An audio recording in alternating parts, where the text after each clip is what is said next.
Yeah. We should be live. We are not live. Now we're live. What's going on, D-Bags? Hope you guys are doing well. We're back here again with another episode of the dtalks podcast, episode 213 to be exact. I'm your host, Darren Rita. Feel free to connect with me at any of the links down below. And if you're new here and you enjoy music, podcasts, comedy, or hooping videos, do consider subscribing. We've got a whole lot of that good stuff going on around here. And when you do subscribe, leave a like or hang out with us here in the live chat like you're going to do today. Helps us share conversations and laughs with more people, so do consider doing that. And if you do decide to do it, why not hit that notification bell so you don't miss a live stream? And then you can join in the conversation. You can tell me, you can correct me in real time when I say something off the wall or stupid, as I usually do. Now, before I can introduce you guys to my guest this week, got to talk to you guys a little bit about grooming.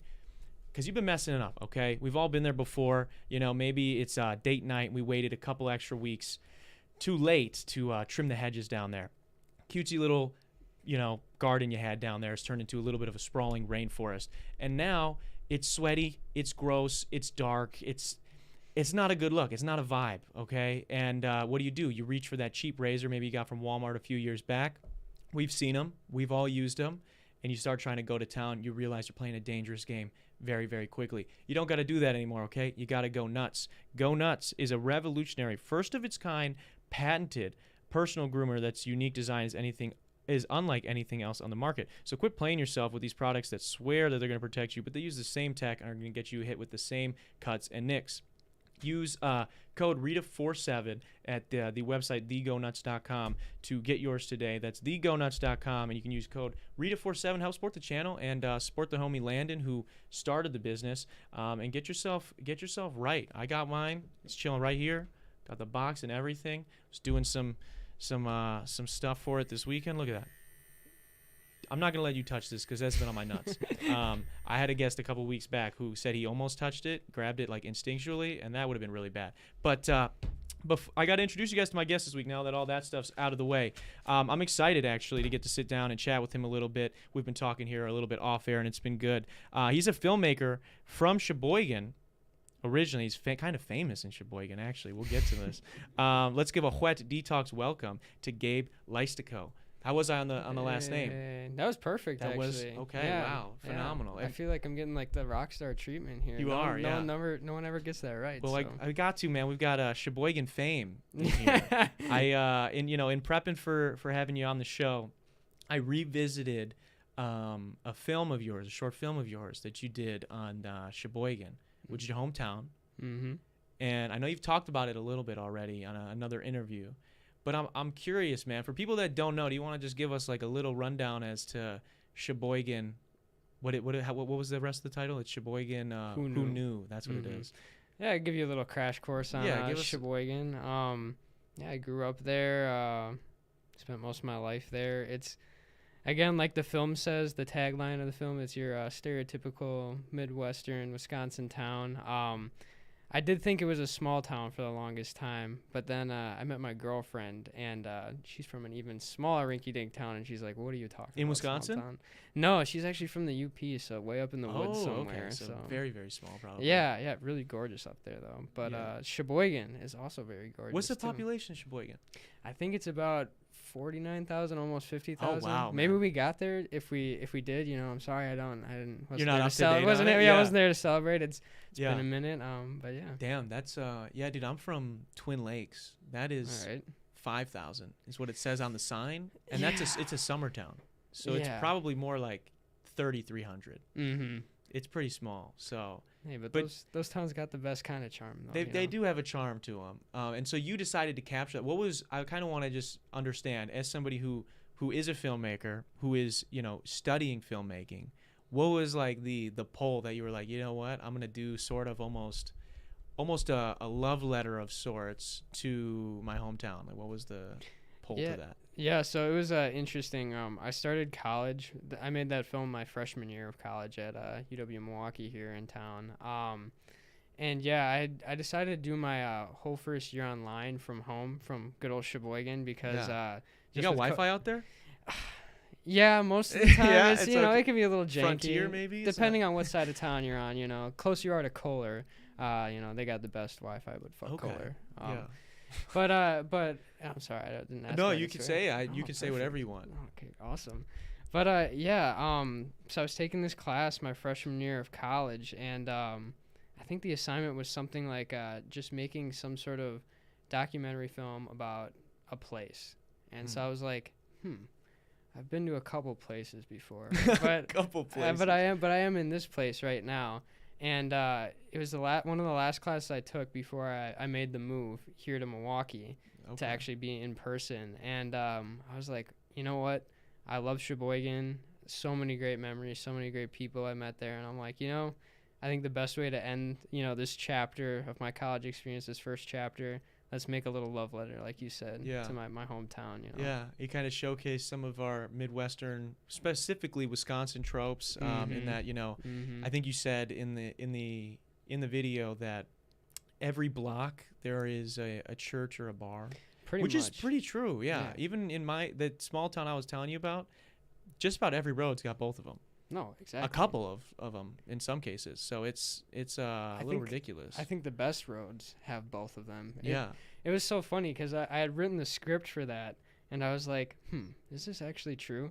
And then I walked outside my house, went halfway down the block, made a turn, and I'm like, there's a giant church right here, and right down the street I already see a bar. Yeah. So you know what? I think we got Maybe it's so that accurate. We can, atone for our sin. The bar, it's easy. Yeah, easy atonement right there. It's either way, you can start off your day in the church and then end up in the bar, or if you're a heathen, start in the bar and end up in the church and pray for forgiveness. Vice like you versa. said. Yeah, that's interesting. So you're from Sheboygan originally, and you're going to Milwaukee to study film. Have you always been into film? I've got some homies that are into film now that maybe weren't, and others that were their whole life and then found something else when they got to around our age in college and whatnot. Yeah, it's actually really interesting you ask that. I actually didn't decide to do film until literally right before I had to make a decision on which college I was going to. What were you gonna do before then? Before that, I was just dead set for some reason going to a different University of Wisconsin school, Stout. I was like, oh yeah, I'm gonna go there. I'm gonna become a graphic designer. It's gonna be awesome because I took so many graphic design classes in high school, and my dad was a graphic designer. And then I went and toured the Stout campus, and I'm like, this is just not. You're unimpressed. There's just it's a beautiful campus, but it's literally just the campus, and then a few more little maybe one little downtown road, and that's it. And I'm like, I think that's kind of the moment when I realized I'm like, where's the stories here? Where's the story to be told? And yeah, I think that's kind of really what made me realize I should go to Milwaukee because that was actually my number 2 backup school, and I heard they had a great film program. So I was you kind of had a little bit of the film idea in the back of your head, but you were going to go for graphic. Yeah, I think originally, really what it comes down to more than anything is I just have always been passionate about storytelling because growing up, my mom would make up all these stories just to tell me and my little brothers, and we just would be absolutely mesmerized by them because my mom is an amazing storyteller. Yeah. And so that inspired me in elementary school. I was for a while too, I thought I was going to be a comic book maker. I would make my own little shitty hand-drawn comic books. Yeah. And I'd bring them to class and I'd leave them on the tables and people would read them because we'd have to start the day, 5 minutes of reading, to kind of, Yeah. And you were plugging your own handmade comic. Yeah, I was, and people actually checked them out, and I'm like, this is a cool feeling, being I just came up with this idea, and now everyone's engaging with it and talking about it, and I got in trouble a few times for it because in our writing class, our teachers really wanted us to be writing chapter books or reports and stuff, and I'm like, you're pulling up with the manga. I'm gonna make some cool ass some comic books, and the first one that I made was The Adventures of Banana Man and Apple Boy. Banana Man and Apple Boy. Mm-hmm. What were they getting up to? So they drank this superpower juice. The juice was literally called superpower juice. That's kind of cannibalism, don't you think? That a couple of fruits were drinking a juice? No?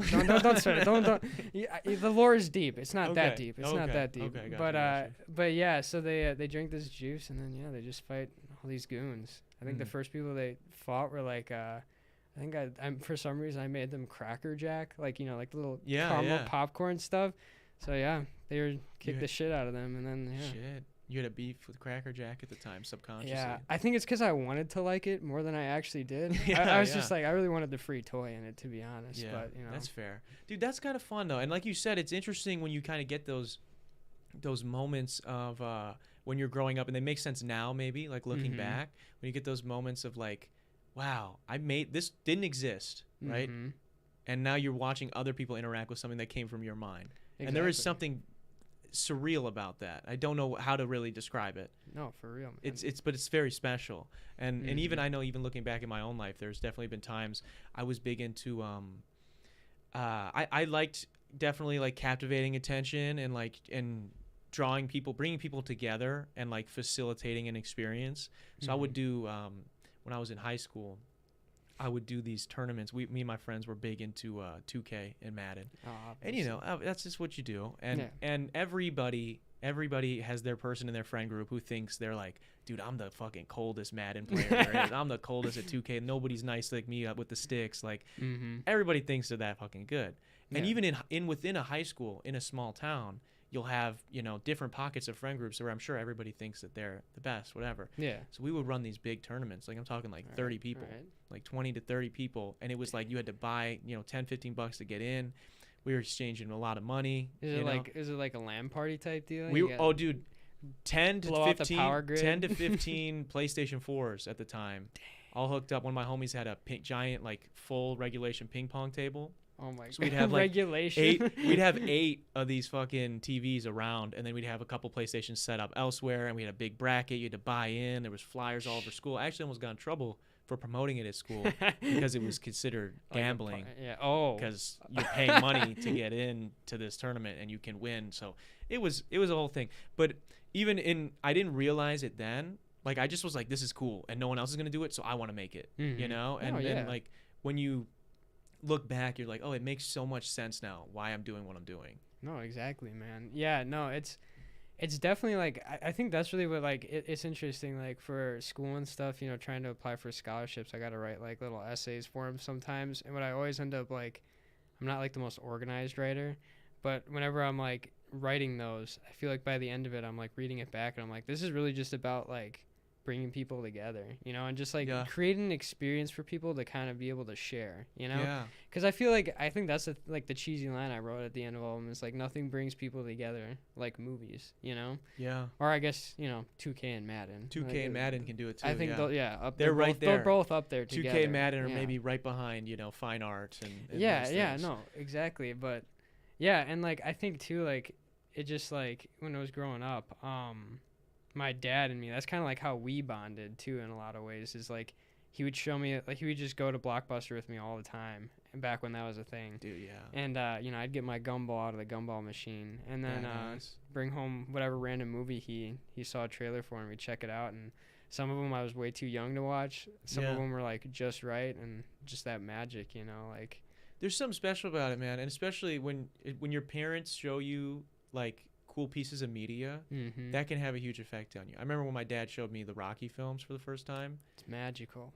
bro. That like changed my whole world. That's like, I cry. I still cry if I watch Rocky. If I'm into it, I'll cry. I can't not cry when he especially when we get to the second movie and stuff, and he like succeeds. I'm like, oh my god, dude. It's the same thing. Moving. It's like the same thing with like Back to the Future. That was like me and my dad's series. Those were always on TV, and so we'd always watch them. And I think too, like now, like when I look back at it, I think I realize like one of the things I love the most with film is like cinematography, just like creating these really beautiful images. And maybe that goes a little bit back to the comic books, but like that's what the most interesting thing is like you could watch a movie like years and years and years ago, and if there's one really good image in it though, like that sticks with you forever. And like that's like that's always like a goal of mine with my films, is like I want to have at least one shot in there where it's like, this is the one, this is the one that's gonna be stuck in people's head, or they're gonna remember something that they'll remember, right? And it'll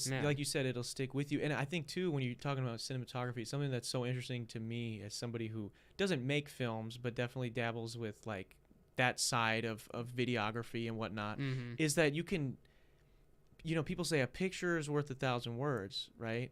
But when it's a video, even the composition of multiple pictures simultaneously being played. Like there's so much information and feeling that you can convey in a single shot. No, you know, and there's so much, like, even, and like you said, I like that you mentioned you can watch a movie from the dawn of time, basically. Yeah. And if there's a good shot in there, it'll stick with you. For me, I just watched Stanley Kubrick's Space Odyssey, 2001 Space Odyssey. Yep. And I'm not going to lie, I put it off for a very long time, and people told me I would really like it. And they put it up there with, like, Interstellar and these other movies I was really excited for. It was okay. I didn't love the film, but there was some really dope fucking shots that, like, still looked very good today. And it was made in, like, the 60s. I know. It's I can't imagine that in the 60s, bro. Like, some of those shots is crazy. Well, and it's, like, so interesting, too, how, like, you know, creativity and, like, especially, like, with visual art can kind of, like, transcend time when it's done right, you know? Yeah. Like, I really do love movies like that, just because, you know, I'm going to sound like a classic film bro here, but, like, things that are just shot on film just have so much more character to them, like actual film stock. And yeah, it's kind of fun, like, now, like, working in, like, a really, like, heavily digital era, and, like, with, you know, the trend of, like, everyone loving the nostalgia for, like, 80s, 90s, 70s, whatever it is, you know, just kind of trying to, like, recapture that a little bit. But it's interesting how now it's, like, always got that tinge of, like, it's not, though. It's not the 80s. It's not the 90s. It's, you know, the late 10s to now the early 20s. You know, it'll be interesting, like, looking back at that in the future. Yeah, it'll be interesting to see what from right now, you know, and 15, 20 years from now will be kind of those same things that we're nostalgic for. Yeah. Because it's, I don't know. Right now it's tough. I don't know how you feel about this as somebody who makes films and enjoys films. Text bubbles in films. How do you feel about it? Is there a good way to do it, dude? Because that's something that I know. I think I was talking to my sister about it, and she was like, it just always feels corny when characters have to text each other. There's, like, no way to do it that feels natural. And I'll argue I've seen it done well a couple of times personally, but it is difficult to come across it. Like, you see it all the time in movies now because it is part of our life. So you know, art is going to reflect our real lives, but it's so hard to convey it in a way that doesn't feel forced. Yeah, no, I definitely agree. I think it's really hard to find a good way to implement it to make it feel like how texting really feels. Yeah. Because when it's a giant, you know, text bubble up on the screen, it's like, that's not, like, the same as, like, you know, you have this personal little, like, object, you know, like this intimate conversation, which is what texting a lot of the time is. It's like, I don't think, like, that's always the best way to portray it, but also, like you said, it's really hard to integrate it. And it's like, it's not going to go away. It's probably going to become more prevalent because, you know, more and more part of our lives. Yeah, you know? And that's what a lot of, like, you know, films and TV shows, it's all just like a interesting kind of exaggerated reflection of, like, real life and stuff. So, or when they cut away, you know, it's interesting, like, when you'd watch a movie from the 90s or the the early 2000s, and there would be maybe a news montage or something like that. It would, you know, close up onto a TV, and then we've got all these different images from television, you know, shot 16:9. Now you'll get, like, it'll be people scrolling on their phone. It'll cut the aspect ratio to just that 9:16, and it'll be this thing. And I don't know, sometimes it does work, but it does take me out of it sometimes, where I'm like, TikTok. Exactly. Like, I'm like, oh, this is this TikTok and this thing, and I don't know. Sometimes it just feels a little silly, but no, I agree, and it's like, it's just such a hard thing because TikTok is the shit that we're doing. Being on TikTok is not a very cinematic act. You know, like, when you think of, like, something cinematic, you're gonna think of, like, some lone person, like, smoking a cigarette, you know, out in the rain or something. Or that's a video. I follow a guy that did that video. That's exact video on TikTok, and it looks dope. Yeah, and, like, I think it's really interesting, though, and I'm really, really excited for it one day. I feel like there's gonna be one film that's gonna be made, and I think it's gonna have the shot vertically. Yeah, all of it shot vertically, and, like, I'm sure there's probably already some indie films out there. Yeah. But, like, when a big budget, like, blockbuster movie is shot like that, and almost meant, like, telling, like, having people be like, this is something that's meant to be watched on your phone. Yeah, yeah. Like, that's going to be really interesting and a huge game changer. Like, I could already picture it now, you know? Yeah, no, I think, I forgot. I thought it was a couple of years ago. There was, Snapchat was trying to do something where they were trying to develop a film. I think it got canned like halfway through. I'm sure Snapchat doesn't have a whole lot of experience in making films. But yeah, I remember hearing something about somebody trying to do that. Because it is interesting. You know, there's this whole different way we consume media. Is there a way that we can do it? We can make a traditional sense of film that fits that, you know, that medium. I don't know. Yeah, I'm sure there is, but it's just interesting to think about. And I know TikTok is definitely shaping. It's getting a lot of filmmakers different opportunities, which is cool. I follow some people on TikTok that have created basically their whole careers now and are working with big studios and whatnot through little shorts they did on TikTok with their cinematography. I think that's super cool, but aside from that, there are definitely some drawbacks and whatnot.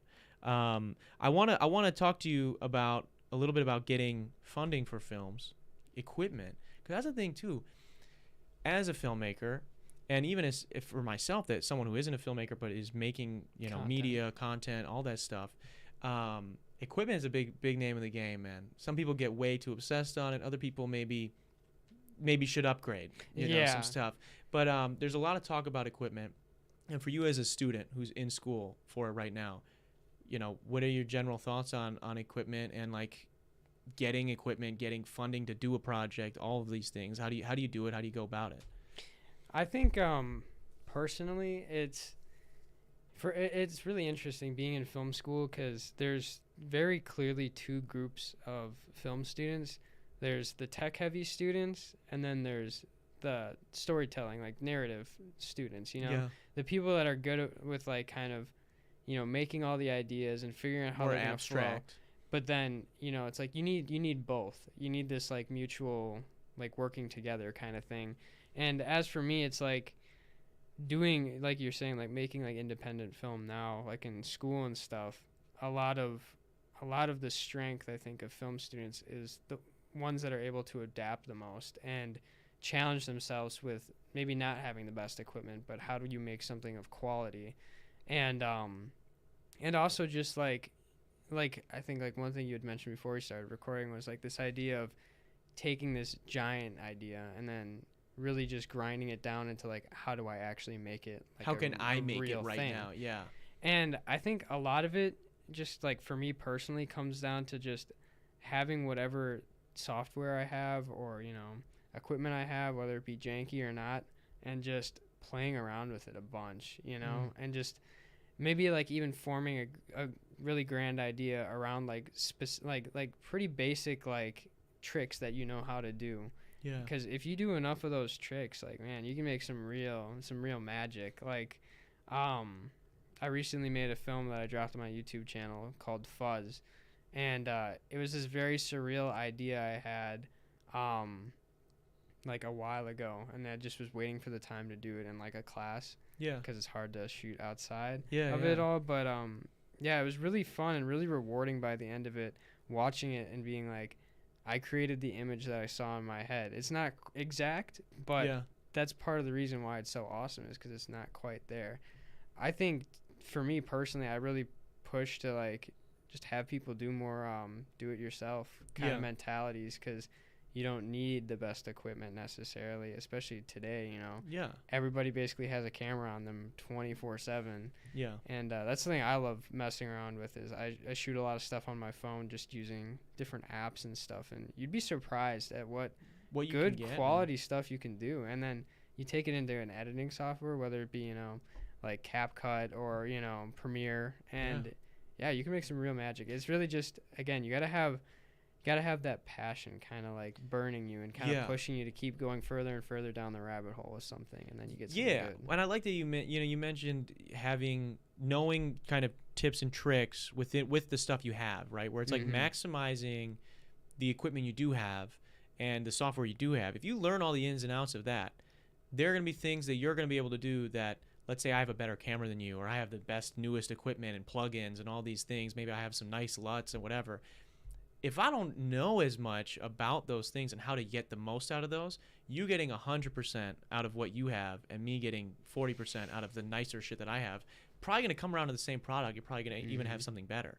And when you do sort of, I think in any field, not just filmmaking, when it comes to making music, mixing, whatever, anything, the more tools and knowledge that you do have that is not based in that, in what tech you have, or in specifically having a better camera or specifically having better software, it frees you up to be able to be more creative.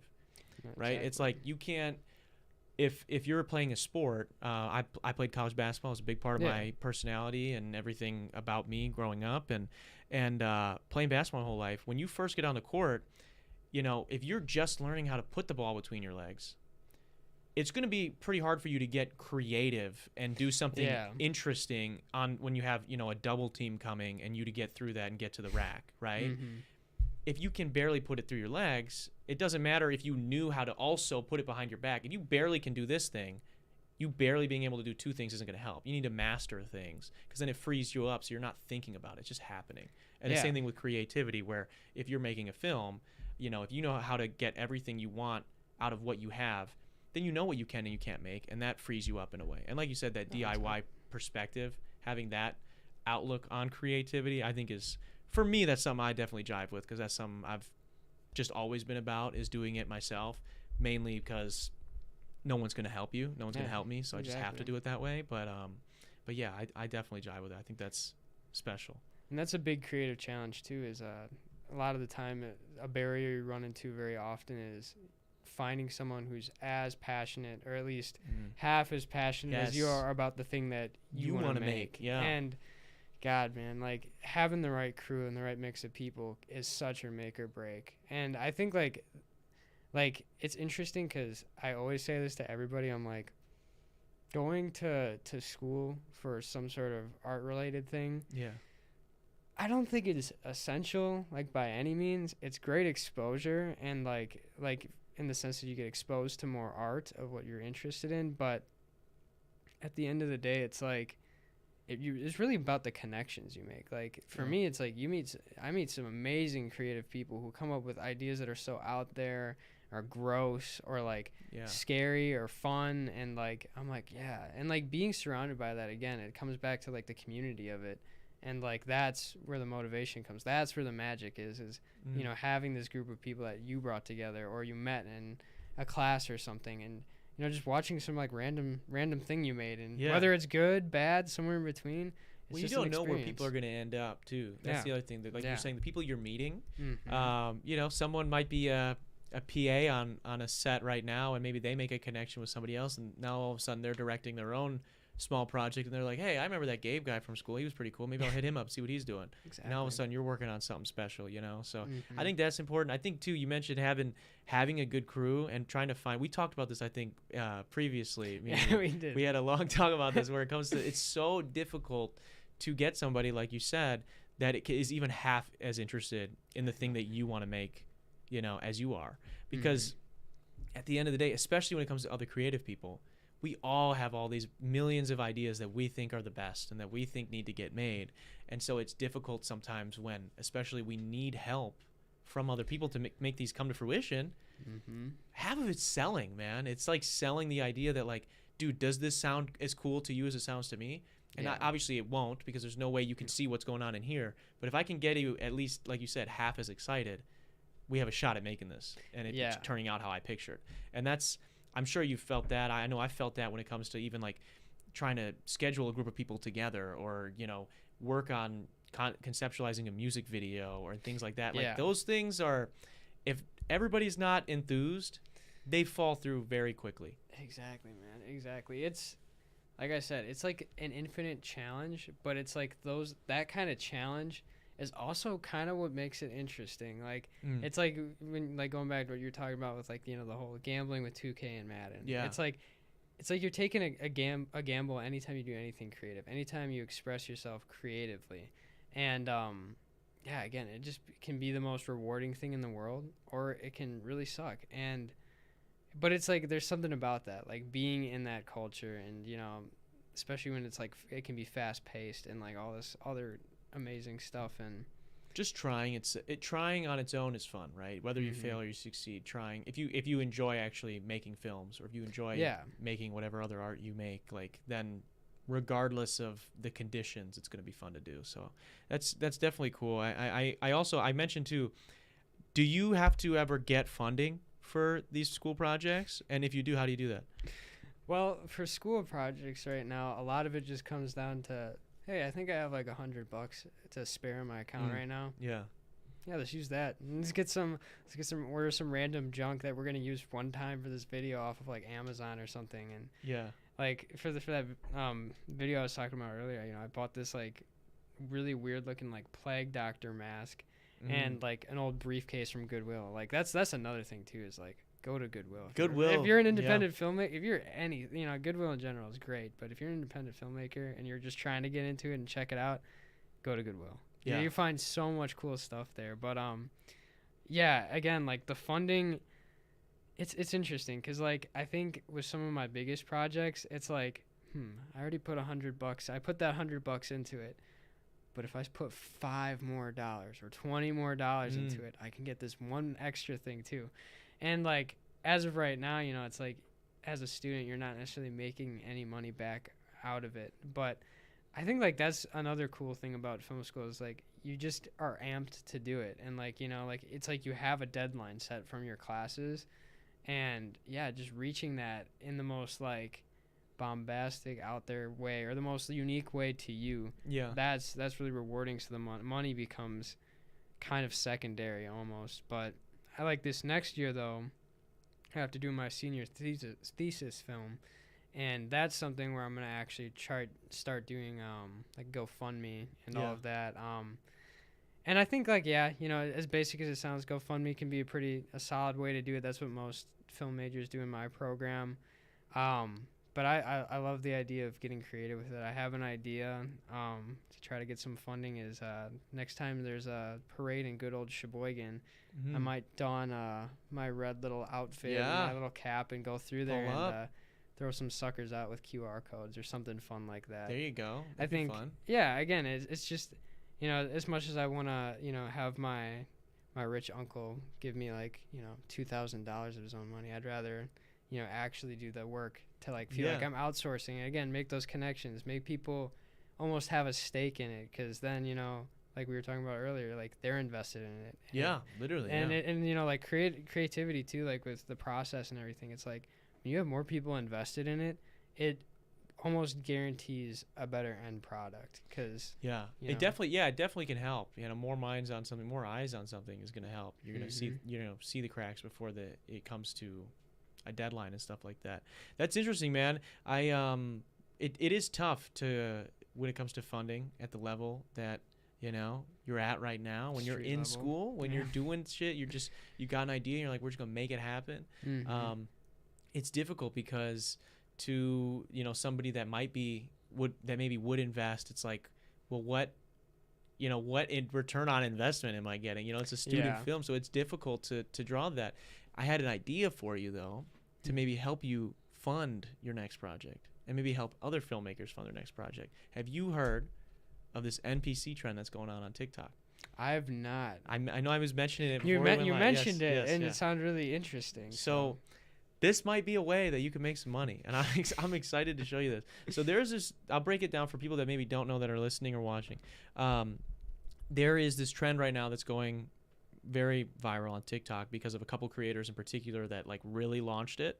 But basically, the trend is this: you pretend that you are an NPC, and you go live on TikTok, and basically have different emotes that people can trigger by donating different stickers, which are all worth different amounts of money. And so people have been doing this, and you think that sounds pretty fucking dumb. Like, I don't care.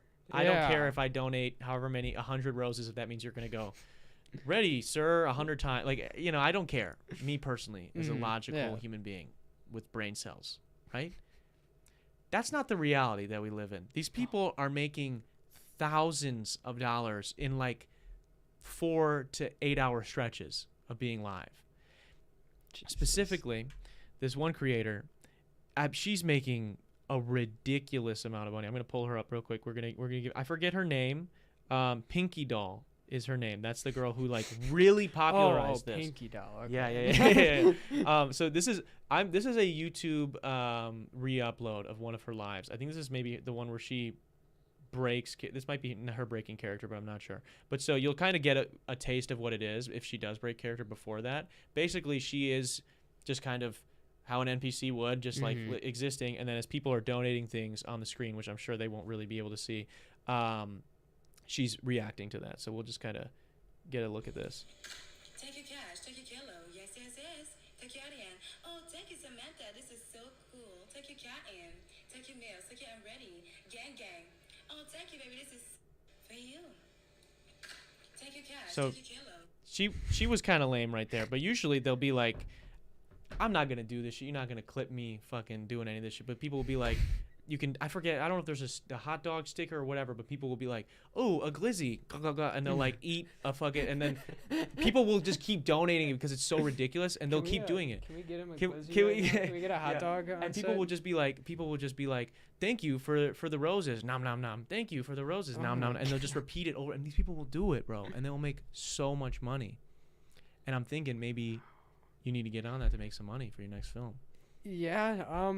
Yeah. That sounds. I've seen some cooler ones too that are still cringy, but a little cooler. I saw this one guy. He was like I think he's like a like metal smith. Like he like makes shit out of iron and whatever. And so he like got set up in his garage, and he like was like a blacksmith. Full, like medieval. Yeah. Yeah, and he was like set up like he was a blacksmith, like in a video game that you would come up to and like interact with. And so he's just like sitting there like flipping his thing, like not doing anything, and then people would come in the live and donate, and he would like make a gesture or like offer like this blade is blah blah blah, and he would just like repeat these things like he was in a video game. But it's become so popular, man, that people are making tons of money. What a time we live in. That's insane. What would a NPC filmmaker look like? What are the classics of an NPC filmmaking student? I think it would most likely consist like most of the films.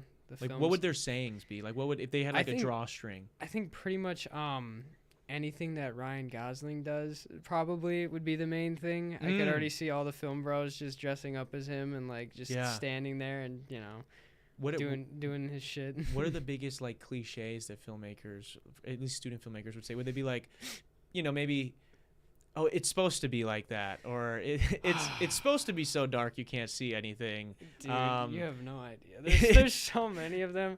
I took this class last semester called Collaborative Filmmaking, and we made this short film called Animus, and it was so interesting because every film professor is a character, man. I'm sure. To teach film? They're the most interesting, like, and surprisingly, like, you're like, how are you, like, not in, like, a psych ward or something? But in, like, the best kind of way. Yeah, in a way that's it's, like, okay. They can also be so sweet, but a lot of them are egomaniacs, and our one professor, he kept telling us, like he wanted us to make this short film. We had to all pool our own money in for it and stuff. And then he was like, all right, now you can't use any dialogue. And we're like, okay. And he's like, and it also has to be surreal. And we're like, okay. And so we started pitching our idea to like the rest of the class and stuff. And they were like, well, that doesn't really make much sense. And then someone in our group, like, he was like, oh, that's because it's a dream. And we were all like, no. It's not. We're not doing that. It was all a dream. We're not doing the, wake up at the end of it and it's all a dream. That's a big one. Yeah. I think, yeah, exactly what you said about, like, if the lighting is bad or the dialogue is terrible or the costumes aren't good. It was supposed to be like that. Yeah, it always comes down to, like, oh, yeah, no, my idea was, and, like, honestly, like, I can say that I've done that a few times, like, but it's good because it makes you like a better storyteller because you're like going through this whole big like long-winded explanation for why when you just didn't have no one knows how to act in the video. Like, what's the deal with that? Oh, it's because they're all taking acting classes secretly, like on the side. Yeah, all of those characters are wannabe actors, and it's insane, like how often it works for film professors. They're like, yeah, I like that, and it's just like, what do you mean you like that? Like, I just pulled that out of my ass in like 2 seconds, and Oh my gosh, it's so funny though, and it's so funny like doing critique in class too, because you'll be sitting around and everyone will like look at it, like all the students will look at each other and will be like, this person put no effort into this whatsoever, and then the film will end, and the professor will be like, like wiping tears, that was beautiful, wiping tears out their face, and you're like, what is going on? Like what is even going on? And that's just the thing, again, when it comes to like art school, is like everyone's got their opinion, and everyone loves the stuff they love, and sometimes that's just really terrible student films, and like that's cool though. Good for them. They're in the some right people position. are into it. Yeah.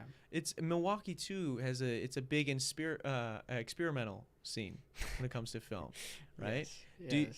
I have my own opinions on that. I feel like sometimes it can be chalked up to what we were just talking about, where maybe things weren't supposed to be experimental. But then they got experimental as fuck because maybe we ran out of time, or we realized we didn't have the budget for this, or we realized maybe our actor didn't show up, and then it's the director has to be the lead now, and all these things, and it turns it devolves quickly, and they're like, well, it was experimental. Do you think that's a crutch that maybe we lean on too much? I think it very easily most of the time is, but also I've seen people swing it in like the most cool way, like. There's so many different ways you can make something work. I think some of the best experimental films that I've seen, whether they be by like a faculty member or a previous student, or just another indie creator, a lot of it just comes down to like in the name, like just experimenting with form, like whether it be in like the narrative or with the equipment itself, like just messing around with cameras and having it rolling and stuff. You can make some really, really beautiful stuff with that. Or again, like I said with narrative, like having it be something that just seems like so pointless, like, but it becomes like something, each film is different, but like I've seen pieces where it's like the same like clip over and over and over again for like an hour, and we watch the whole thing in class, and then our professor is like, how do you feel about that? And it's so interesting because everyone has a different feeling, but like the fact that we all want to actually have a conversation about it, like after we watch it, like that's when experimental becomes like, that's when it's done right. There's something, there is an element of, that is art, right? If it's forcing you to feel something, whether that's positive, negative, whatever, that's art. So I guess, in that sense, that's interesting, especially from the fact that Milwaukee does have such an experimental film scene here. Yeah, it's really, I think one of the coolest like experimental experiences is when you watch installation pieces. Pieces, what is that? So at different venues, like sometimes at the Milwaukee Art Museum, they just have screens up on the wall, and you'll walk in, and it's meant to be like you can come in at any time, and it'll be a looping video of some kind, and it can be something really experimental, it can be more straightforward, but most of the time it's pretty abstract stuff, and the whole point of it is, again, to have your own personalized experience with it, so you come and you watch it, again, this looping video for however long you want, but the whole thing is about like being in the space, what people are around you, what are you hearing other than just the video itself, like how does that all influence, and that's like, again, like it's just such a wide amount of things you can do with film, which is why I think too it's endlessly interesting, and why everybody wants to make videos, or be an NPC, as weird and bizarre as that is, it's like if it's art to them, to some degree, it's an expression of creativity. And that's what I'm gonna tell myself when I stoop to that. When I stoop to that level, I'm gonna, because I need some money to pay rent. Looking at yourself in the mirror while you break for like 5 minutes after like a 5-hour session of just doing NPC It's art. emotes. It's art. I swear to God, it's art. I swear to God, it's not just for the bag. It's for the form. Yeah, that's hilarious, man. No, but that is a good breakdown though. Honestly, when it comes to films, maybe you've seen recently, man. Any films that maybe a scene or anything in particular that you're like, wow, anything that's blown you away in the last like year and some change? Yeah, I actually a few weeks ago, I was shooting for my one friend who was making music over in Madison, and him and his buddy is like, he doesn't seem like who you would peg as like an artist kind of person, but they both were like, oh dude, we got to show you this film. So they pulled up Netflix, and they played this film called Anima. By it's Tom York's music, the lead singer for Radiohead. Okay. but it's his own independent project, and it's basically just he has like maybe 3 songs in it from an album, and they just created this like visual story to it, and he's in it himself and he's acting in it, but there's no dialogue whatsoever, and it's just you're following. It starts with like people on a subway, and you know you're wondering where you're going, like your sense of space and stuff is all thrown off, and it's like visually just so stunning, and there's just moments in it where it just makes you want to break down and cry because like what's being shown on the screen just matches so perfectly with like tone of voice or you know the ambience of the music that's playing. Yeah. And so I can't recommend watching that enough. It's 15 minutes. Oh too, wow, which not is a big just, commitment. Yeah. Which is insane. Like considering like you know you don't see Netflix put short films like that on very often. You know it's always episodes can be 15 minutes. Yeah. But like a short film itself, but. Yeah, what's it called again? Anima. So yeah. Oh wow, that's cool. Yeah, that's interesting. Yeah, have you? I didn't even know that was a thing. That's cool that they've got short films on there. Do you or are you gonna see Barbie? Have you seen Barbie? I saw Barbie. Yes, yeah? I did. I haven't seen it yet. How is it? Dude, it is gorgeous. It is one of my favorite movie experiences I've had in a theater in a while. Really? Like, so it's a fun film to go to. Yeah, I mean, it's so interesting too. I think the biggest thing is like, you get all dressed up in your, pink short shorts with all your friends, and you go there with, the Ken look going on. I gotta get my Ken look going on, expecting like one thing, and it just like finds a way to leave you in a different place than you thought it would. Like. Again, I think it's very very funny, very clever, and just at the end of the day, it's just so well done, and very beautiful. Yeah, I've heard it's fun. I've heard it's a fun film. Are you gonna see Oppenheimer, or did you already see it? I haven't seen it yet. Yeah, I feel like I probably should go see it in theaters. I think that's one thing I really have a lot of respect for Christopher Nolan is like I know a lot of his movies a lot of people love, but it's for me he's got a lot of hits and a lot of misses, but I love that he is still consistently one of the people that can like create an event at a movie theater. And again, I think like I keep saying throughout this whole thing, it's like when you bring people together, like that's at the core of filmmaking. It's a moment, man. You're creating a moment, and that's the whole thing with this Barbenheimer thing. Like it's just like it's gonna be something that like when we get older. And if we have kids and stuff or grandkids, we'll be like, yeah, there was this crazy time where these two random movies were coming out at the same time, and everyone just went crazy for it, and everyone went to go see them. And it's just, that's so cool that, like, even after COVID and everything, and, with the film industry not in the greatest place, that something like that could still happen. Yeah, I think it is special. And it does suck that it's, like, at a time when I feel like there's almost maybe some evil forces at play here that put these two films out, like coming out while these strikes were going on with the actors and writers, because it's like us as moviegoers, we want, and everybody for the last like 5-6 years have been just like begging for like a new story, like new stories, non-sequel stories that are like not like a recycled old IP. Yeah, and we get 2 of them the same weekend, and it's like now we're put in this fucking weird position as consumers where it's like, of course we want to go see these movies, but it's like, and we're gonna go see. I believe too the actors that are in these movies will still get compensated, for with their royalties and whatnot. But it is this weird thing where it's like these studios are doing such negative things to the actors and writers, while simultaneously giving us the thing we've been waiting for so long. So then I feel like they were almost like putting us in this position where like if you guys don't come out and support it, then we're going to use that as an excuse to not make movies like this. Exactly. But if you do come out and support it, then it's like you're still supporting the bad guy because we're fucking over the people that help us make these movies. Yeah, exactly. It'll be their justification for making these AI chat GPT movies. Yeah, King Kong fucking 11 versus the Fast and Furious franchise. Yeah. Like what the fuck what are these movies, And don't get me wrong, I'm sure they're fun. I'm sure Fast and Furious is fun. I never got into them, so I don't know. I haven't seen any of them. My dad loves them. I've heard the first few are pretty good. I think it's just at this point I would go to see it because it's one of those movies that's so bad that it's amazing. Yeah, and like I have some of the best experiences with movies like that. I think one thing I would recommend too, after you get done watching Anima on Netflix, you got to go on Tubi and look up Sharks of the Corn.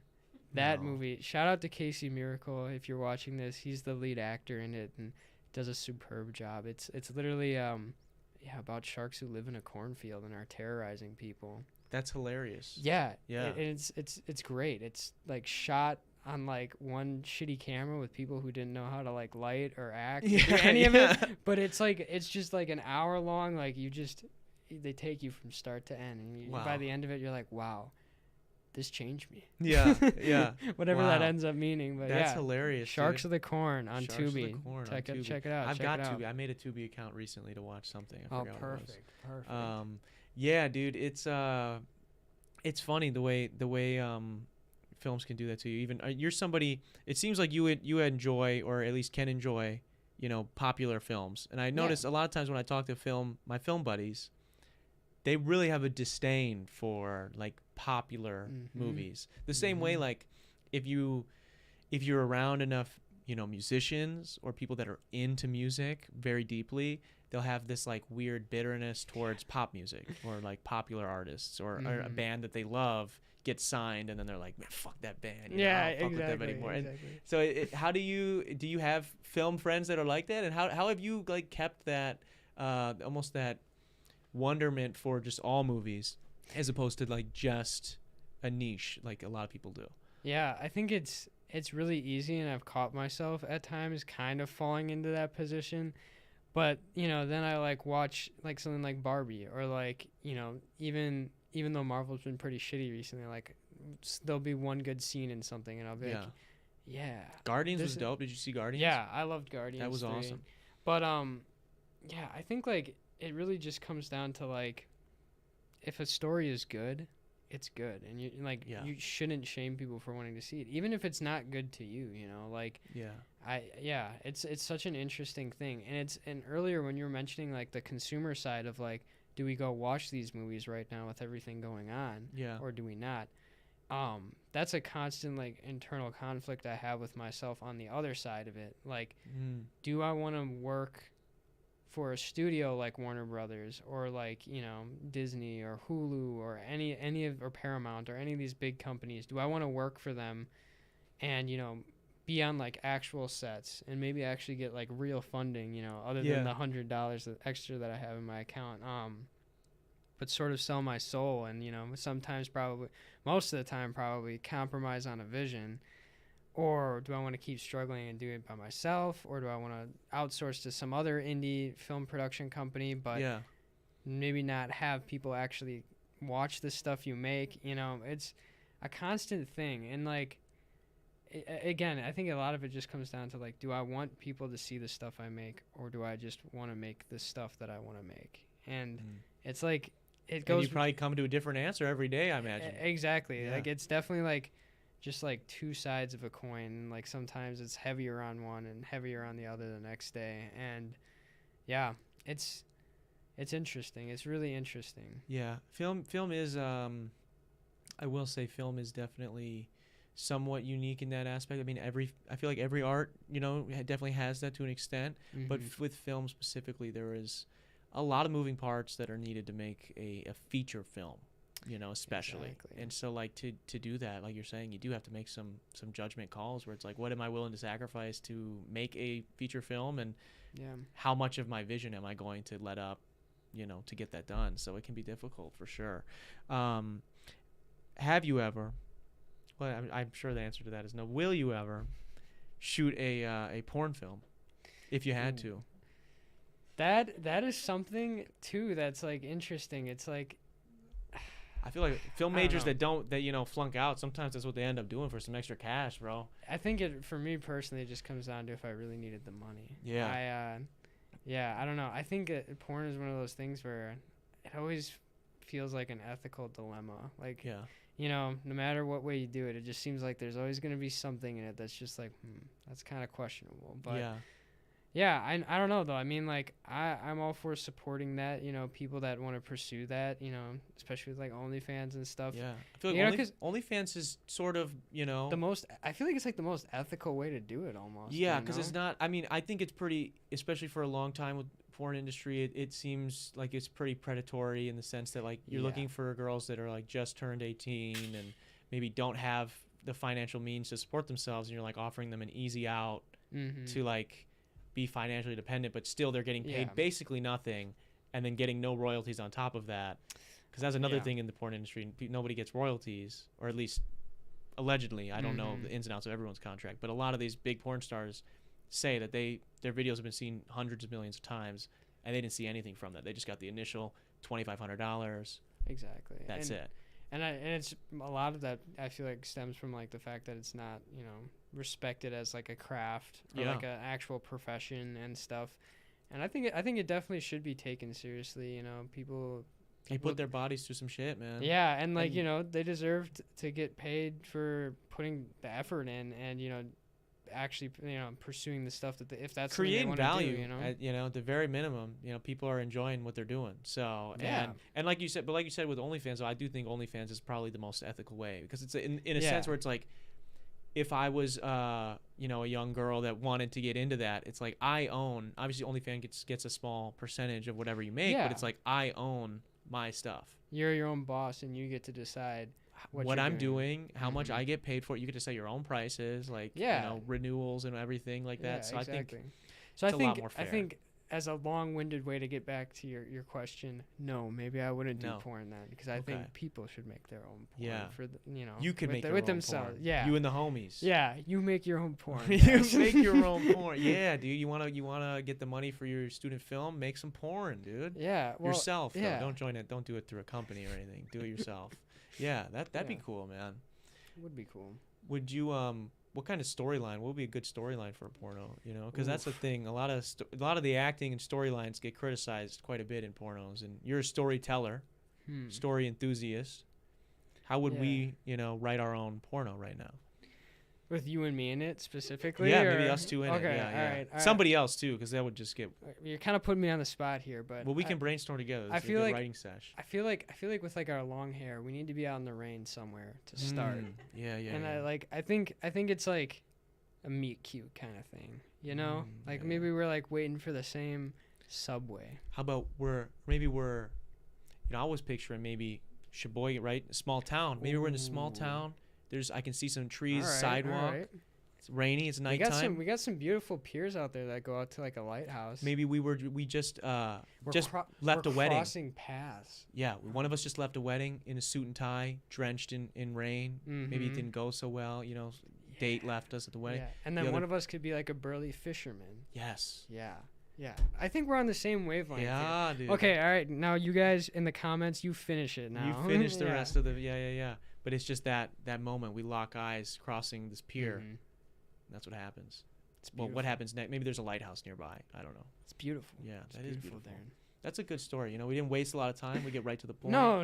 Yeah, I think that makes sense. Because that's what you always see. People always comment. You know, I usually skip this part, or I usually, you know, whatever. So. Yeah, it's a natural progression. Yeah, that's good. Give them what they want right away. What's the worst type of project to be a part of, or maybe the most difficult type of people to work with when it comes to making a film happen? I think the hardest part with working on films is when you have someone who, again, falls into that group of like having a lot of technical knowledge and like wanting to show that off and like flex it. But as they're as you are working on the project with them, you just realize there's no real substance to it whatsoever. Yeah. And it's also kind of not that interesting to like look at. Like it looks like well done enough, but you're just kind of like I don't know. Like for me, that's just like I'm just like I don't know if I want to be a part of that. And I think like a point that I wanted to make earlier too was it's like these days too, if you want to start kind of almost getting a foot in the door for like film and stuff. It's almost like to a degree you have to be good at, you know, social media, you know, TikTok, like being able to revamp and like change your stuff to fit all these different platforms or create specific content for that platform. Yeah. And it's like, for me, it's like, I don't want to also be feel like I'm also an influencer on top of just, you know, trying to make movies. That's the thing that's difficult with all art right now. And you know, there's a beauty in it that we're living in a time where, because we all have access to this thing, it has democratized in a way our ability to maybe sidestep gatekeepers in certain aspects. you know, where it's like, I know for myself personally as a musician, I've been posting on TikTok, YouTube, you know, Instagram Shorts, all these things for the longest. And because of that, have been able to reach so many more people than I would have ever reached if I was just like hoping, you know, going to record labels and like pitching my stuff, because, you know, what if they're just like, nah, we don't see it. Yeah. You know, and the same thing, like you know, show somebody your film and they're like, nah, I don't like it, man. It's not for me. But you were able to just upload this movie to fucking YouTube and it get 30,000 views, you know, and a town as well as other towns in Wisconsin, I mean, the people from these places felt seen. Yeah. And that is, you know, probably maybe introduce you to new people, maybe will open up different doors for you in the future, whatever. And I think it's interesting that we have this like this back and forth where it's like it sucks that we have to also do this other thing, but it's like at the same time it's like, yeah, it is. It's like, dude, if I don't, like, I don't know. Like I always think about it like I missed Vine. I wasn't doing social media or anything like when Vine was a thing. Same. And I remember when Vine was done was like when I was like middle of the way through high school, and as I was going into college, I remember, I think maybe it was my freshman or sophomore year of college, TikTok had started kind of like bubbling up, and I was still like kind of learning a lot when it came to music production and things like that. So I wasn't really ready to showcase my stuff, but I remember thinking to myself vividly, like, this is a moment. I missed that other moment. Gotta hop on. I don't want to miss this one. You know, I don't want to, even if nothing happens from it, it's like, if I'm making this stuff and I care about it and I love it and I'm proud of it, I feel like I got to give it the best shot to be seen by the most people. And if this is what that medium is right now, then I have to try it, you know? That's why I tried. But I have the same feelings you have, where it's like, it does suck. I wish I could just, you know, go dark on social media for fucking 6 months out of the year and then be like, whoop, I got a new EP coming out in 5 days. And people would be like, yes, we're so fucking pumped. You know, like Frank Ocean can disappear for fucking 10 years and come back and people are excited, but he's Frank Ocean. Yeah. You know, he got put on by the right people and he's fucking insanely talented. Yeah. You know, I'm not Frank Ocean, and I'm not been chosen by the same people. I don't work with the same talented people. So I got to do some of this other legwork right now. Yeah. I feel like that's, like another thing is like, do you ever feel like you wavering in your self-confidence like affects your work, or like, you know, do you feel like you go through it often? Because I feel like that all the time, where I'm like rewatching stuff and I'm like, yeah, what is the point of this? Like, why, I'm still like proud enough of it or glad that I got it done, but like I think like that feeling of just glad to have it done takes over sometimes, and it's like, that's defeating. What happens to me is I work on a lot of music at the same time. So like if I get stuck where I'm just like, it's not coming to me anymore, the rest of the song, like I'm just not feeling it, whether that's in the mixing process or if it's the actual writing and performing it process, I'll bounce to something else, and I'll have like these songs that like I was all really excited about, but if I'm having like you said, like maybe I'm just down on myself, my self-confidence is wavering, I'll listen back to them and be like, what the fuck is this? Like, why did I think this was a good idea? And then it'll be a week later, I'll be like, dude, this is actually pretty good. The other day I was filming a TikTok to a song of mine that I haven't promoted in a long time. Yeah. I just didn't want to keep promoting the ones I've been promoting. I was like, let's try something different today. Yeah. And I was just like, you know, mouthing the lyrics, doing the thing, and I like jokingly was like, man, this song is good. I was like, I'm proud of this fucking song. It's a banger. And you have this like these weird ups and downs, these super highs and these fucking really lows, and it's so like, I don't know. It's toxic sometimes as an artist. Yeah. Where it's difficult, and I think social media elevates that. I think because we, especially for me, where it's like, I know this is a chance, I know this is my shot, and then you're like, dude, I'm working on all these songs, and maybe I liked them yesterday, but now I'm like, why did I even write that? And I know people are going to think this sucks, and I'm like, I think this sucks, and I don't know, you go back and forth.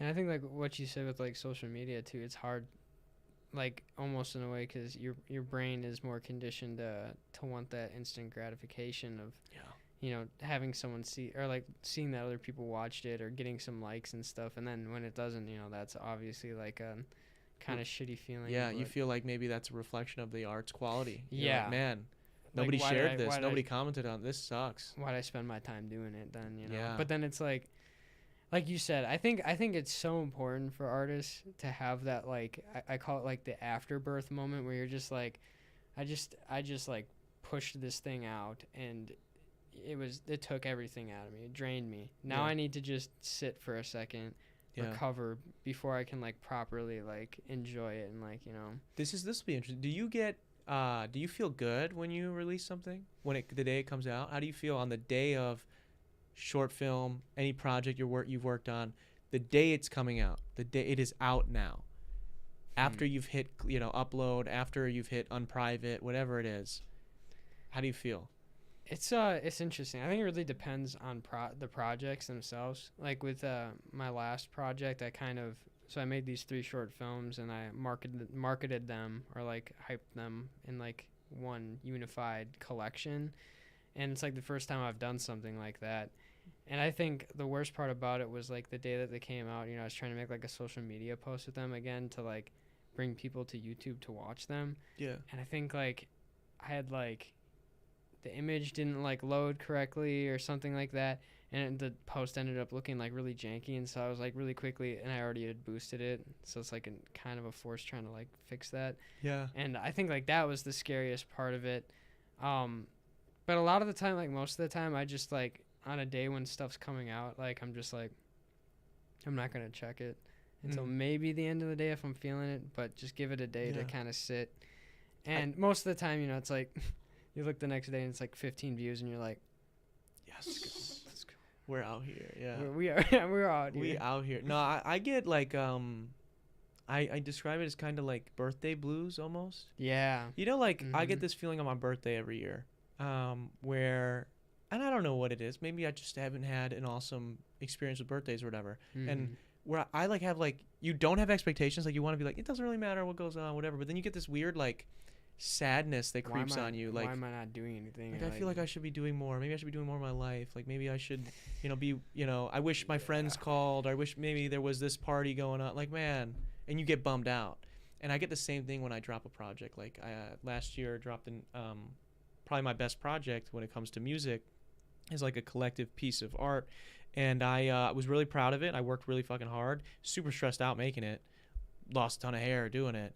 And when it finally came out, like the day it's coming out, I'm just like, damn, like, what do I do now? Like, what was that? Like, I don't like, you're like sad that it's over, but you're like also like disappointed in the, I don't know, you're disappointed in something, but you don't know what that something is. And you're like sad that, I don't know, that there isn't like something triumphant more. thing right when you finished it. It's like, it's not the same as, maybe we get conditioned like that when it comes to like athletics and academics, where it's like, if you do well on the test, you know, you're gonna the day you would get the test back would be kind of similar to release day, right? Yeah. And so you'd get to know like, oh, you got the A, and you'd get to see your grade point average go up, you know, or maybe you get the pat on the back from the teacher.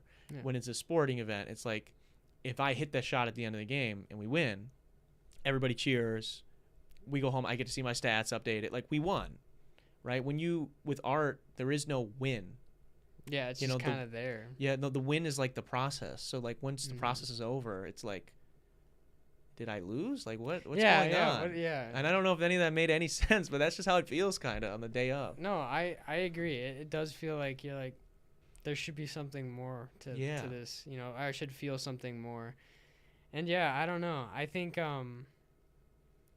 like the coolest thing for me with like my films, like specifically that I've done, is like I always look forward to showing them to my family, like just my parents and my younger brothers, just to see like what a reaction would be. You know, again, it's like the 15 view thing. It's like even just getting that, like just knowing that some people like spend enough time to check it out. Like sometimes it doesn't make me feel perfect. You know, it doesn't give me that triumphant moment necessarily, but it does make me feel better. Yeah. I think. And yeah, I think like you were saying too earlier, like about how afterwards you're like, well, now what do I do? I think that's like I think that's probably the more stressful part for me, is like when you feel like you don't have inspiration, or like, you know, you don't have the next big idea.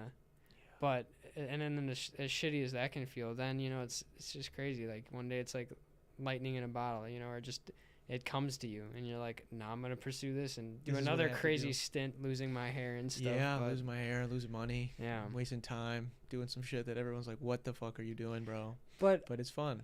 yeah, and it's so. I think still one of my favorite things to do is to, when I look back at my channel, is just to scroll through and see all the different thumbnails for like the title cards that I've created for all my films, and just being like, wow, this is like a little collection here. This is like that is special, man. And like also just, you know, too, like when I revisit them, like I could watch one that I like, one of my first ones that I made, and then watch my most recent one, be like, there is progress. Yeah, there's something. There's progress. I bet too. You probably have this where it's almost like a time capsule. I'm sure when you start watching, if you rewatch something you did 3 years ago, you're gonna start remembering all the stuff that went into making it. Yep. Maybe where you were, who you were talking to, like people that, you know, had comments about the process as you were doing it. Like you're gonna remember these things. Yeah.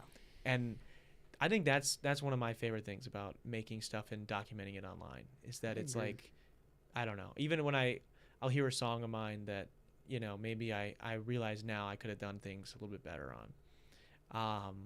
I'll just remember like what was going on, what job I had at that time, who I was like, you know, which one of my friends was I like hanging out with all the time at that point in time, like where was I going out to eat. Like I remember I do this all the time when I make music, where like I'll get stuck and I'll go get food somewhere, and it'll always be like I feel like a different regular spot, like for every like album I'm working on. Yeah. And I'll remember that, and I'll be like, oh man, I remember we would go to that place and get pizza, or we'd do this. And I don't know, I think that's interesting. And even on just a personal level, obviously that stuff no one else is going to get out of it. That's fulfilling in some sense. So well, and it's crazy too, because I feel like we live in like the first generation where everything in our life is time capsuled and documented, and like we're gonna be able to like look at our videos, listen to your music, like in 50 years from now, you're gonna be able to look back at that. Yeah, I know. And do you think that we're gonna be more sad because of like Instagram, when you see like you young and attractive? I think so. Honestly, and you're gonna look in the mirror and be like, oh my god, this is what I look like. When I think about it, like, you know, I don't know if you had the experience. I feel like most people do, where like your grandma's talking to you about your grandpa. Yeah. And she's like, oh my god. He was like a stud, the most handsome man in the world. You know, he's pulling everybody and stuff. And then like, you know, there's like one picture of him, and he looks really good in that picture, and you're just like, but that was like, one picture that we decided that we got the camera out, we were gonna get this developed. Dude, what's worse than the pictures is the fact that we are gonna have videos of ourselves, and not just like, you know, like me with my film shit, like me in a film, but like, you know, me like, asking you about making porn. Yeah, like that, and like just, and even like I think about like all the videos everyone takes on Snapchat. Like obviously we don't save every single one of them, but there's some cursed videos that I'm sure everybody has, you know. So it's just like, it's gonna be so weird that we're gonna have that, and like, are we even gonna be using Snapchat or Instagram when we're older, when we're adults? Because, you know, obviously like our parents, you know, kind of like mess around with it, but it's not like they have their whole life. Yeah. Like you know. I do think I think that we are gonna be. I think we grew up in the. This is just a total guess, and if I end up being right, I hope, you know, 30 years from now somebody clips this and I get the credit for it.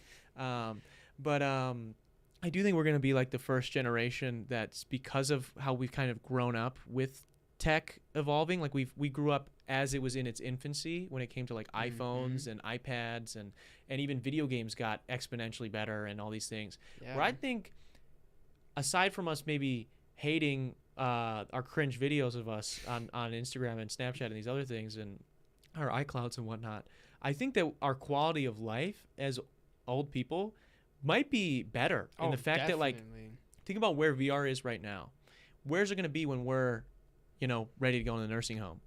Maybe good enough that I can pull a fucking Spy Kids 3 and be like the grandpa and that shit, and all of a sudden I can run now, and I can be in that, and I can enjoy whatever game. Or I even think, like, I don't know, just the fact that, like, if you were to hand an 80-year-old today a controller, they're going to, what the fuck? They're not going to be able to do it. But if you grew up with it, you're going to know how to do it. So... And who knows where the tech's going to be at that point, but I think even with, like, the tech that we have as our core thing, like, I think, like, what I think about is, like, again, kind of going back to, like, grandparent stories, like I don't know if your like grandparent has ever been talking to you, and they're like, and then I met this person one day, and that person was the best friend of my life, and I have no idea where he is now or what his name was or anything, or like, you know, and it's like, now it's like you could just look it up in like 2 seconds and find that person. I still follow him on Instagram. I could go check out his fucking right now. Exactly. And like, you know, when you get your whole crew, we're all in our different nursing homes, you know, depending on where our kids want to put us. Yeah. We're still going to be able to have a group chat, and we can send like dumb videos and stuff. Still send terrible memes. Which is so weird. That's like so weird that we're going to have that, and we're actually going to want to do it too. Yeah. Because like you're saying, like, you know, our grandparents didn't grow up with it. It's harder for them to wrap their head around.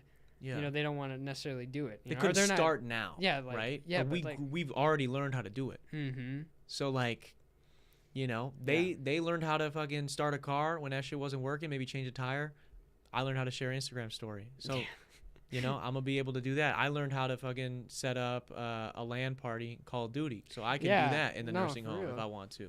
You know, and so I don't know. I do look forward to that, though.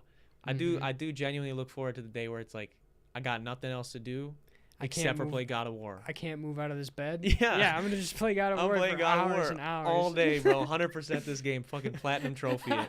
That's what I'm doing, bro, for the next fucking when I'm 90, year. Yeah. When I'm 95. But, like, think about, like, what do old people do, man? Like super old people. I'm not talking about like active old people, but like super old people in a nursing home. Like what, are they just playing cards over and over again? Think about how much more satisfaction they would get if they were playing like Minecraft. And they had their own world that they could come back to and continue like evolving. Or just on a FaceTime call and they actually like know what's going on. You know, like and just being able to again. Hello? It's always like so far away from their or whatever. They think the farther away they put it, it's gonna be better. It's so interesting. Like I don't want to like bat or dunk on old people too much. Yeah, we are a little bit crossing them up right now. But like, it's just funny because like with my grandparents, like both sides, they just like have no interest whatsoever in like anything. Like they're not even gonna try. And like I'm like, you know what? I respect that decision to be like, I don't give a shit. This is like not my time. I'm not gonna worry about it. And like my thing is like, you know what, if you guys find quality of life without any of it, you keep doing that, man. You keep doing that because you know it probably won't be a beneficial thing if you get addicted to TikTok at 90 years old. You know? Some bad things might happen. Exactly. Yeah, that's hilarious. Yeah, I don't know. I look forward to that though, of figuring out how that's gonna look. Hopefully there's some cooler apps around, but we'll see. I'm sure. Maybe we're still using Instagram and Meta. Who knows? Man, we've reached over an hour here today. I want to know, is there anything we didn't get to, Gabe, that you want to get off your chest? Any hot takes? Anything else you want to let the people know before we wrap here? I guess the one thing I'll say is I know I told you about my position on porn one day. Yeah. You know, but I think with the one we came up with, Darren, you just let me know. You let me know. You let me know. I'll be around. You know, you can Snapchat me. Yeah. For 90 even. 90 maybe when we're 90. We'll make it work. We'll make it work. But I think Other than that though, I'm good, man. This has been awesome. Cool, man. I'm really glad we got a chance to do this. Yeah, I appreciate you being on 100%. Definitely some fun stuff in today's episode. I want to say quick thank you to anybody that tuned in live today, as well as those that are listening over on Spotify or watching days after here on YouTube. I want to say a quick shout out to our patrons for supporting the channel. If you guys are interested in getting behind the scenes access to extra episodes, extra vlog footage, as well as a series where I break down how I make every single one of my songs, go to patreon.com/Darren Rita. You can help support the channel for as little as $1. Also want to say a quick shout out to Go Nuts for sponsoring this episode. Again, you can go to thegonuts.com. Use code Rita47. It's linked down below in the description. You can check them out and help support the channel, as well as get your grooming done right. You know, get yourself right. Yeah, shave those nuts. Yeah, shave your nuts, man. It's not, come on, do what you got to do. Also, this has been the 213th episode of the podcast. We'll see you guys